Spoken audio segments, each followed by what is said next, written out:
Haryana police ने नूंह हिंसा के एक और आरोपी को एनकाउंटर के बाद पकड़ने का दावा किया। पुलिस के मुताबिक आमिर नाम के जिस युवक को पकड़ा गया उस पर नूंह हिंसा के दौरान पुलिस वालों के हथियार छीनकर फायरिंग करने का आरोप लगा। और पुलिस के मुताबिक 31 जुलाई के बाद से ही आमिर की तलाश की जा रही थी। पुलिस के मुताबिक उसे आमिर के तावड़ू में छिपे होने की खबर मिली थी, जिसके बाद पुलिस ने तावड़ू में एक मुठभेड़ के बाद उसे गिरफ्तार करने का दावा किया। वो बाइक पर थे और जैसे उनको पकड़ने की कोशिश की गई उन्होंने पुलिस पार्टी पर फायर किया। गिरफ्तारी के बाद घायल आमिर को अस्पताल में भर्ती करवा दिया गया। उधर रूस के मीडिया के मुताबिक पुतिन के खिलाफ नाकाम बगावत करने वाले वैगनर ग्रुप के मुखिया येवगेनी प्रिगोजिन ने एक वीडियो जारी कर अपना दम दिखाया। दावा किया गया कि यूक्रेन जंग से हटने के बाद प्रिगोजिन अफ्रीका पहुंच गए और वहां पहुंचते ही वैगनर चीफ ने जो वीडियो जारी किया उसमें वो अपने हाथों में एक राइफल लिए दिखाई दिए। यही नहीं, उनके पीछे हथियारबंद लड़ाके और बख्तरबंद गाड़ियां भी नजर आईं। रूस के मीडिया के मुताबिक 23 जून को पुतिन के खिलाफ असफल बगावत करने वाले वैगनर ग्रुप के चीफ येवगेनी प्रिगोजिन ने अफ्रीकी देशों में अपनी ताकत बढ़ाने की हुंकार भरी। वैगनर ग्रुप साल 2018 से ही अफ्रीकी देशों में कई ऑपरेशन चला रहा है और इस वीडियो के जरिए वैगनर चीफ ने वहां अपनी आर्मी के लिए नए लड़ाकों की भर्ती का ऐलान कर दिया। दावा किया गया कि यूक्रेन जंग में तबाही मचाने वाला वैगनर ग्रुप अब अफ्रीकी देशों में कहर ढाने की तैयारी में जुट गया।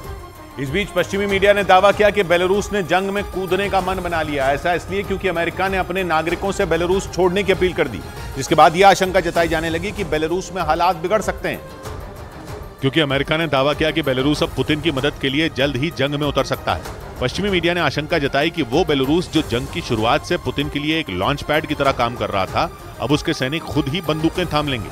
और इसी आशंका की वजह से अमेरिका ने अपने नागरिकों से जल्द बेलारूस छोड़ने की अपील की। इससे पहले लिथुआनिया, पोलैंड और लातविया बेलारूस से लगने वाली अपनी अपनी सीमाओं को बंद कर चुके हैं और अब अमेरिका ने अपने नागरिकों से बेलारूस छोड़ने की अपील कर दी, जिसके बाद यह आशंका जताई जाने लगी कि बेलारूस के खिलाफ जल्द ही कोई बड़ा एक्शन लिया जा सकता है। उधर 4 दिन के विदेश दौरे पर गए प्रधानमंत्री दक्षिण अफ्रीका के जोहानिसबर्ग पहुंच गए। प्रधानमंत्री वहां 15वें ब्रिक्स शिखर सम्मेलन में हिस्सा लेंगे। ब्रिक्स 5 देशों का संगठन है, जिसमें ब्राजील, रूस, भारत, चीन और दक्षिण अफ्रीका शामिल है। इस सम्मेलन में हिस्सा लेने के बाद प्रधानमंत्री यूरोप के देश ग्रीस जाएंगे। 1983 के बाद यह पहला मौका होगा जब भारत का कोई प्रधानमंत्री ग्रीस पहुंचेगा।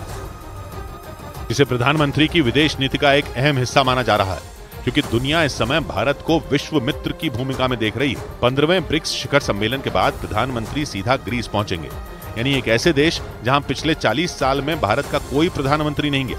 लेकिन प्रधानमंत्री वहां जाएंगे जिससे भारत और ग्रीस के कूटनीतिक रिश्ते मजबूत होंगे।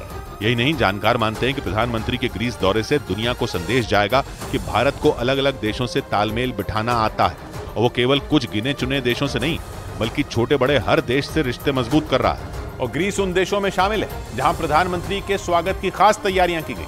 वहां भारत और ग्रीस के प्रतिनिधिमंडल की बातचीत होगी।